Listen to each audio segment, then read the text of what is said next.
turut masuk atau tetap di luar. Renungan diinspirasi dari Injil Lukas bab 15 ayat 1-3 dan ayat 11-32. Para pemungut cukai dan orang-orang berdosa biasa datang kepada Yesus untuk mendengarkan Dia. Maka bersungut-sungutlah orang-orang Farisi dan ahli-ahli Taurat, katanya. Ia menerima orang-orang berdosa dan makan bersama-sama dengan mereka. Maka Yesus menyampaikan perumpamaan ini kepada mereka. Ada seorang mempunyai 2 anak laki-laki. Kata yang bungsu kepada ayahnya, "Bapak, berikanlah kepadaku bagian harta milik kita yang menjadi hakku." Lalu ayahnya membagi-bagikan harta kekayaan itu di antara mereka. Beberapa hari kemudian anak bungsu itu menjual seluruh bagiannya itu, lalu pergi ke negeri yang jauh. Di sana ia memboroskan harta miliknya itu dengan hidup berfoya-foya. Setelah dihabiskannya harta miliknya, timbullah bencana kelaparan di negeri itu, dan ia pun mulai melarat. Lalu ia pergi dan bekerja pada seorang majikan di negeri itu. Orang itu menyuruhnya ke ladang untuk menjaga babi. Lalu ia ingin mengisi perutnya dengan ampas yang menjadi makanan babi itu. Tetapi tidak seorang pun yang memberikannya kepadanya. Lalu ia menyadari keadaannya, katanya, "Betapa banyak orang upahan Bapakku yang berlimpah-limpah makanannya, tetapi aku di sini mati kelaparan. Aku akan bangkit dan pergi kepada Bapakku dan berkata kepadanya, 'Bapa, aku telah berdosa terhadap surga dan terhadap Bapa. Aku tidak layak lagi disebutkan anak Bapa. Jadikanlah aku sebagai salah seorang upahan Bapa.' Maka bangkitlah ia dan pergi kepada bapaknya. Ketika ia masih jauh, ayahnya telah melihat dia. Lalu tergeraklah hatinya oleh belas kasihan. Ayah itu berlari mendapatkan dia, lalu merangkul dan mencium dia. Kata anak itu kepadanya, 'Bapak, aku telah berdosa terhadap surga dan terhadap Bapa. Aku tidak layak lagi disebutkan anak Bapa.' Tetapi ayah itu berkata kepada hamba-hambanya, 'Lekaslah, bawa kemari jubah yang terbaik, dan pakaikanlah kepadanya. Kenakanlah cincin pada jarinya, dan sepatu pada kakinya, dan ambillah anak lembu tambun itu. Sembelihlah dia, dan marilah kita makan dan bersuka cita. Sebab anakku ini telah mati dan menjadi hidup kembali. Ia telah hilang dan didapat kembali.'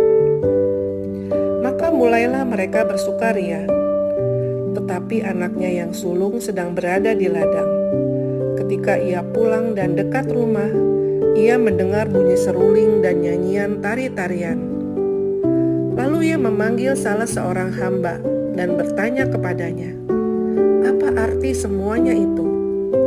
Jawab hamba itu, 'Adikmu telah kembali, dan ayahmu telah menyembelih anak lembu tambun, karena ia mendapatnya kembali anak itu dengan selamat.' Maka marahlah anak sulung itu, dan ia tidak mau masuk.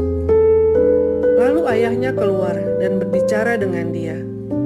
Tetapi ia menjawab ayahnya, katanya, 'Telah bertahun-tahun aku melayani Bapa, dan belum pernah aku melanggar perintah Bapa.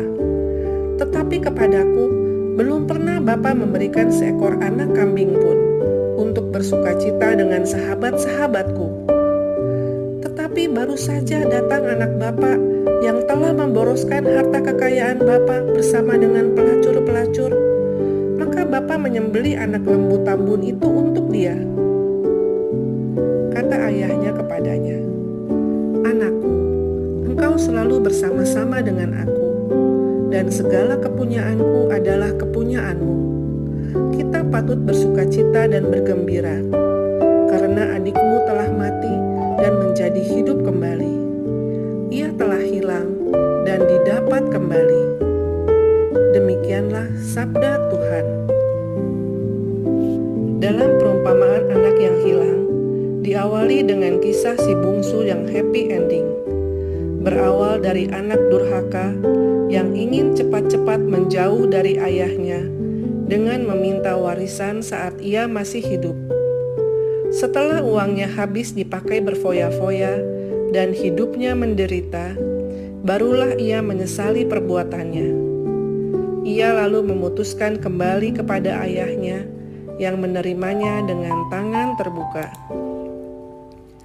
Pada kenyataannya, tidak mudah pertobatan bagi orang yang berdosa berat. Ia harus terus berjuang untuk melawan kecenderungannya kembali berbuat dosa. Mirisnya lagi, penerimaan orang-orang berbanding terbalik dengan ayah si bungsu. Masih banyak orang yang skeptis terhadap pertobatannya. Mereka dianggap tidak dapat berubah dan perlu dijauhi agar tidak mencemari dan memberikan pengaruh buruk kepada keluarga dan komunitas. Kisah ini masih belum berakhir di anak bungsu. Tuhan Yesus menyampaikan perumpamaan ini dikarenakan orang Farisi dan ahli Taurat bersungut-sungut melihatnya menerima para pemungut cukai dan orang berdosa. Tokoh anak sulung merupakan personifikasi orang Farisi dan ahli Taurat, dan juga para pengikut Tuhan Yesus termasuk diriku. Seringkali timbul kebencian dan penghakiman di benakku kepada para pelaku penipuan, KDRT, pemerkosaan, pembunuhan, dan tindakan yang bertentangan dengan ajaran moral dan agama. Padahal seharusnya dosa dan perbuatan jahatlah yang kita benci dan hindari. Dan aku pun masih berdosa. Allah Bapa juga hadir dan dapat menyentuh hati mereka kapan saja. Saat mereka menanggapinya, maka Ia akan menerima mereka dengan penuh sukacita. Di akhir kisah si anak sulung, Tuhan Yesus tidak menjelaskan dengan eksplisit apakah yang kemudian dilakukan setelah mendengarkan penjelasan dari ayahnya. Apakah ia tetap berada di luar? Ataukah kemudian ia masuk dan turut bersukacita bersama ayah dan adiknya? Seolah Tuhan Yesus bertanya kepada para orang Farisi, ahli Taurat, dan kita semua. Setelah merasakan kasih dan kemurahan hati Allah Bapa kepada semua orang berdosa, apakah kita ingin masuk ke dalam kerajaan-Nya atau tetap berada di luar? Marilah berdoa. Allah Bapa yang Maha Baik, kami sungguh bersyukur atas kasih dan kemurahan-Mu yang selalu menghendaki agar semua manusia dapat beroleh keselamatan. Dulu kami berada jauh daripada-Mu, dan kini telah Kau terima menjadi anak-anak-Mu. Mohon jauhkan hati kami dari sikap menolak dan menghakimi orang-orang yang mau kembali kepadamu. Kami mau masuk ke dalam kerajaan-Mu dan turut bersukacita bersamamu. Demi Kristus, Tuhan dan pengantara kami.